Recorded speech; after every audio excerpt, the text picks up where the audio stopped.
നടിയെ ആക്രമിച്ച കേസിൽ 8ാം പ്രതിയായ ദിലീപ്, നമ്മൾ കേരളം കാത്തിരുന്ന ഒരു വിധിയാണ് വന്നിരിക്കുന്നത്. ദിലീപിനെ വെറുതെ വിട്ടിരിക്കുകയാണ്.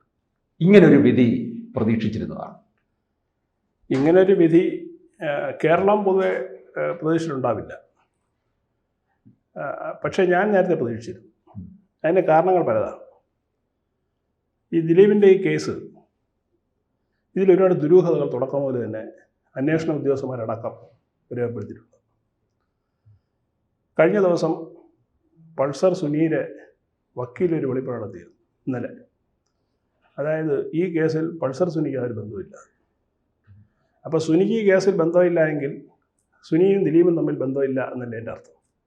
അപ്പോൾ സ്വാഭാവികമായിട്ടും ദിലീപ് ഇതിൽ കുറ്റക്കാരനല്ല എന്നുള്ളതാണ് ഒരു വസ്തുത. 2, ഈ സിനിമാ മേഖലയിൽ ഏതാണ്ട് കത്തിജ്വലിച്ചിരിക്കുന്ന ഒരു സമയത്തായിരുന്നു ഈ കേസ് വരുന്നത്. അതായത് ദിലീപ് കത്തിജ്വലിച്ചിരുന്ന സമയം. ദിലീപ് സിനിമാ മേഖല അടക്കി ഭരിക്കുന്ന ഒരു സമയമാണ്. അതായത് 2 തരത്തിലാണ്. ഒന്ന്, അദ്ദേഹം നായകനായി വരുന്ന ചിത്രങ്ങളെല്ലാം തന്നെ വൻ ബോക്സ് ഓഫീസ് കളക്ഷൻ നേടുന്നു. 2, പുള്ളി നടത്തുന്ന ചലച്ചിത്ര നിർമ്മാണങ്ങൾ, പ്രൊഡ്യൂസർ എന്ന നിലയ്ക്ക് പുള്ളിയുടെ ചിത്രങ്ങളെല്ലാം തന്നെ വൻ വിജയം നേടുന്നു എന്നുള്ളതാണ്.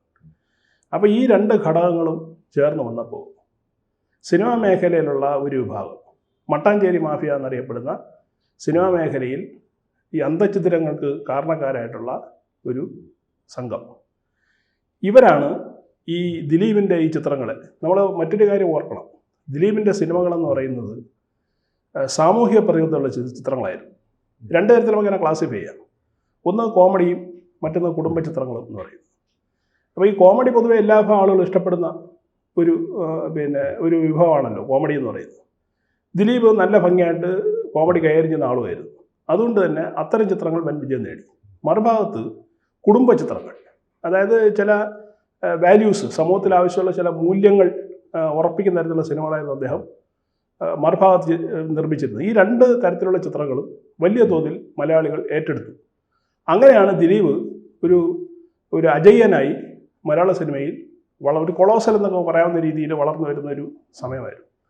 ആ സമയത്താണ് ഈ നടിയെ ആക്രമിക്കുന്നതിന് ബന്ധപ്പെട്ടുള്ള ഇൻസിഡൻറ്റ് ഉണ്ടാകുന്നതും ഇദ്ദേഹത്തെ കുരുക്കുന്നതും. നമ്മൾ ഓർക്കേണ്ട ഒരു കാര്യം, ആ സമയത്ത് ദിലീപിനെതിരെ നിന്ന ഒരു വശത്ത് നിന്ന് ആളുകളെ ശ്രദ്ധിച്ച് നോക്കണം. മലയാളത്തിലെ മാധ്യമങ്ങൾ അവരായിരുന്നു ഏറ്റവും കൂടുതൽ ദിലീപിനെ ആക്രമിച്ച് എന്തോ പകയോടുകൂടി പുള്ളിയെ ശിക്ഷിച്ച് അടങ്ങും, ജയിലിൽ കയറ്റി അടങ്ങണം എന്ന രീതിയിൽ ഭയങ്കരമായിട്ട് ഇടപെട്ട ഒരു വിഭാഗം എന്ന് പറയുന്നത് മലയാളത്തിലെ മാധ്യമങ്ങളായിരുന്നു. 2 നേരത്തെ പറഞ്ഞതുപോലുള്ള മട്ടാഞ്ചേരി മാഫിയ, അവർ പിന്നിന്ന് കളിച്ചു. ഈ ആളുകളെയൊക്കെ മുമ്പോട്ടിറക്കി പിന്നിന്ന് കളിച്ചു. ദിലീപിനെ അന്ന് ന്യായീകരിച്ചുകൊണ്ട് വന്ന സിനിമാക്കാരെയെല്ലാം ഈ മാധ്യമങ്ങൾ പിന്നീട് അപമാനിക്കുകയാണ് ചെയ്തത്. അതായത് സഹപ്രവർത്തകനെ ന്യായീകരിക്കാൻ വന്നവരെല്ലാം ഇവർ നന്നായി അവഹേളിച്ചു. അങ്ങനെ ആരും പുറമേ വരാതായി. സ്വാഭാവികമായിട്ട് സിനിമാ മേഖലയിൽ ഇദ്ദേഹം ഒറ്റപ്പെട്ടു.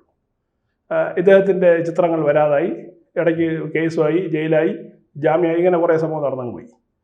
പിന്നീടാണ് ഈ മട്ടാഞ്ചേരി മാഫിയ മലയാള സിനിമയിൽ ശക്തമായ ഒരു സാന്നിധ്യമായി വരുന്നത്. അതിനുശേഷമുള്ള ചിത്രങ്ങൾ പരിശോധിച്ച് നമുക്ക് വേണമെങ്കിൽ മലയാള സിനിമ കാലഘട്ടത്തെ 2 തിരിക്കാം. ദിലീപിൻ്റെ കാലഘട്ടവും ദിലീപ് അകത്തതിന് ശേഷമുള്ള കാലഘട്ടം എന്ന് പറയുന്നത്. അതിനുശേഷം വന്ന മലയാള സിനിമകളാണ് കേരളത്തിലെ യുവസമൂഹത്തിലെ കഞ്ചാവും പെണ്ണുപിടിയും അതുപോലെ തന്നെ അരാജകത്വം വളർന്ന സിനിമകൾ ഉണ്ടായതെല്ലാം ഈ കാലഘട്ടത്തിലാണ്. ദിലീപിന് ശേഷം ജയിലിൽ കിടന്നതിന് ശേഷം സമയം. അതെ, ആ സമയത്താണ് മട്ടാഞ്ചേരി മാഫിയയായിട്ട് ബന്ധപ്പെട്ട് വരുന്ന സിനിമാ നിർമ്മാതാക്കൾ, ഗൾഫ് പണത്തിൻ്റെ സ്വാധീനത്തിൽ വന്ന ചില നിർമ്മാതാക്കൾ, അവർ കള്ളപ്പണം വെളുപ്പിക്കാൻ വേണ്ടി മലയാള സിനിമയെ ഒരു ടൂളാക്കി മാറ്റുകയായിരുന്നു. കൊച്ചി അതിന് കേന്ദ്രമാക്കിയവർ. നേരത്തെ തന്നെ തിരുവനന്തപുരത്ത് സിനിമാ നിർമ്മാണം വളരെ വ്യാപകമായി നടന്നുകൊണ്ടിരുന്നൊരു സമയമായിരുന്നു. ആ തിരുവനന്തപുരത്താണ് നിന്നിരുന്ന സിനിമാ മേഖലയെ പൂർണ്ണമായും കൊച്ചിയിലേക്ക് ഷിഫ്റ്റ് ചെയ്യാനുള്ള കാരണവും ഇവരുടെ ഇടപെടലാണ്. അതിൽ ചില സൂപ്പർ സ്റ്റാറുകളുടെ സഹായമുണ്ട് കേട്ടോ, നമുക്കത് നിഷേധിക്കാൻ പറ്റില്ല. ഈ മട്ടാഞ്ചേരി മാഫിയയ്ക്ക് എല്ലാ അനുഗ്രഹവും കൊടുത്ത് വളർത്തിയ ചില സൂപ്പർ സ്റ്റാറുകൾ നമ്മുടെ മലയാള സിനിമയിലുണ്ട്. അപ്പോൾ അങ്ങനെ ഈ സിനിമയുടെ തന്നെ സ്വഭാവം ഈ ദിലീപിന് ശേഷം എന്ന രീതിയിലാകെ മാറി. അതായത് ഈ പറഞ്ഞതുപോലെ സമൂഹത്തിന് ആവശ്യമില്ലാത്ത, അല്ലെങ്കിൽ സമൂഹത്തിൽ തെറ്റായ സന്ദേശങ്ങൾ പ്രചരിപ്പിക്കുന്ന, യുവതലമുറയെ വഴിതെറ്റിക്കുന്ന ധാരാളം സിനിമകൾ ഒന്നിനു പുറകെ ഒന്നായിട്ട് ഇഷ്ടം പോലെ ഇറങ്ങി. നമ്മളത് പരിശോധിച്ച് കഴിഞ്ഞാൽ പിന്നെ ഈ അടുത്ത കാലത്ത് തന്നെ സിനിമാ നിർമ്മാതാവ് സുരേഷ് കുമാർ പറഞ്ഞിരുന്നു, അതെ, ഈ നിർമ്മിക്കപ്പെടുന്ന സിനിമകളിൽ ഒരു ചെറിയ ശതമാനം മാത്രമാണ് ലാഭം നേടുന്നത്. ബാക്കിയൊക്കെ എന്താണ് ക്യാപിറ്റൽ പോലും തിരിച്ചു കിട്ടുന്നില്ല എന്നാണ് പറഞ്ഞത്. അപ്പോൾ ഇവർക്ക് ക്യാപിറ്റൽ ആവശ്യമില്ല ഇത്തരം സിനിമക്കാർക്ക്. അവർക്ക് ആവശ്യം ഒന്നുകിൽ അവരുടെ അജണ്ട വിറ്റ് പോകണം മലയാളത്തിൽ. കാരണം ഈ പറഞ്ഞ രീതിയിൽ ഒരു ഒരു അജീർണത സമൂഹത്തിലുണ്ടാക്കുക, പിന്നെ അവരുടെ അജണ്ട പ്രചരിപ്പിക്കുക. ഇതിലെല്ലാം ഈ സിനിമകളിലെല്ലാം വേറൊരു വസ്തുത കൊണ്ടായിരുന്നു ഇസ്ലാം ഏറ്റവും നല്ലതാണെന്നും അതിൽ ഇവിടുത്തെ ആളുകളാണ് മനുഷ്യത്വമുള്ളവരെന്നും സ്നേഹിക്കുന്നവരെന്നും ഒക്കെ രീതിയിലുള്ള ഒരു പ്രചാരണവും കൂടി അതിൻ്റെ ഇടയിൽ കൂടി ഇവർ തള്ളിക്കയറ്റിയിരുന്നു. മറുഭാഗത്ത് ഹിന്ദു ആചാരങ്ങളെയും സംസ്കാരങ്ങളെയും അവഹേളിക്കുന്ന തരത്തിലായിരുന്നു ആ സിനിമകളുടെ പാറ്റേൺ. എത്ര സിനിമ എടുത്ത് പരിശോധിച്ചാൽ നമുക്ക് മനസ്സിലായി ഈ ഒരു പാറ്റേണിലാണ് ആ സിനിമകളെല്ലാം തന്നെ മുന്നോട്ട് പോയത്. സ്വാഭാവികമായിട്ടും അവർക്ക് അജണ്ട വിൽക്കുക എന്നുള്ളതായിരുന്നു പ്രധാനം, ലാഭം അവരുടെ വിഷയമേ അല്ലായിരുന്നു. അതുകൊണ്ട് തന്നെ ഒരു മാസം 10, 15, 20 സിനിമകൾ ആ കാലഘട്ടത്തിൽ റിലീസായിരുന്നു എന്നുള്ളത്. അത് നമുക്ക് ഈ സിനിമയുടെ മലയാള സിനിമ ചരിത്രം പരിശോധിച്ചാൽ മനസ്സിലാവും. പിന്നീട് ഈ കേസൊക്കെ ഈ അടച്ചിട്ട കോടതിയിലേക്ക് മാറുകയും ഒരു പരിധിവരെ ദിലീപിന് ആശ്വാസം കിട്ടിയപ്പം വീണ്ടും അദ്ദേഹം തിരിച്ചു വരാൻ വേണ്ടി ശ്രമം നടത്തി, 1-2 സിനിമകൾ ചെയ്തുകൊണ്ട്. പക്ഷേ അതും ഉദ്ദേശിച്ച രീതിയിൽ ഫലപ്രാപ്തിയിലെത്തിയില്ല എന്നുള്ളതാണ്. ഈ സാഹചര്യത്തിലാണ് ഇന്ന് ബഹുമാനപ്പെട്ട കോടതി ഇദ്ദേഹം കുറ്റക്കാരനല്ല എന്ന് വിധിച്ചിരിക്കുന്നത്. ഇത് സത്യത്തിലുള്ള ജയമാണ്. ഇതാണ് നീതി എന്ന് പറയുന്നത്. അതായത് ഇത്രയും കാലം ഈ മനുഷ്യനെ വേട്ടയാടിയ മലയാളത്തിലെ ഒരു ഭാഗം ചലച്ചിത്ര പ്രവർത്തകരും മലയാളത്തിലെ മാധ്യമങ്ങളും എത്ര ഈ സോറി പറഞ്ഞാലും ദിലീപിനോട് സോറി പറഞ്ഞാലും മതിയാവില്ല എന്നാണ് എനിക്ക് തോന്നുന്നത്.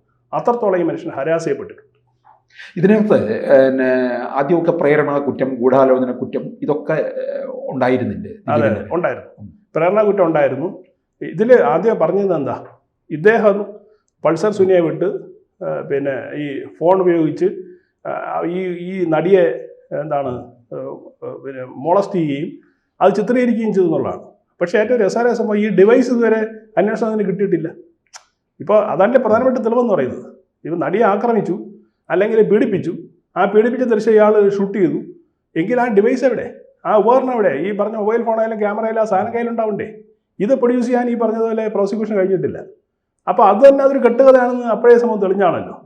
അപ്പോൾ ഇങ്ങനെയുള്ള ഈ പറഞ്ഞ മാച്ച് ചെയ്യാത്ത പല റീസൺസ് അന്ന് ഇതെല്ലാം വെളിയിൽ കെട്ടിച്ചമച്ചതാണ്. ശരിക്കും പറഞ്ഞാൽ അന്വേഷണത്തിലൊന്നും ഇത് പലതും വന്നിട്ടില്ല എന്നുള്ളതാണ്. ഈ അന്വേഷണം ഒരു വഴിക്ക് പോകുമ്പോൾ ഈ മീഡിയകൾ ഇതിനെ തെറ്റിദ്ധരിപ്പിക്കാൻ വേണ്ടി മറ്റു പല വാർത്തകൾ വെളി കൊടുത്തുകൊണ്ടിരുന്നു. ഇത് മനസ്സിലാക്കിയിട്ട് കോടതി ഇത് ഇൻ ക്യാമറയാക്കി മാറ്റിയത്. അടച്ചിട്ട മുറിയിൽ മാറ്റാനുള്ള കാരണം അതാണ്. കാരണം ഒന്ന്, ചാനലുകളുടെ TRPയുടെ ഒരു പ്രശ്നമുണ്ട്. ഇവർക്ക് ഓരോ ദിവസവും ഇതിൻ്റെ ഡെവലപ്മെൻറ്റ് അറിയിച്ചുകൊണ്ട് വാർത്ത ചെയ്യുക, അതുവഴി എന്ത് ചെയ്യുക, TRP ഉയർത്തുക എന്നുള്ളതാണ്.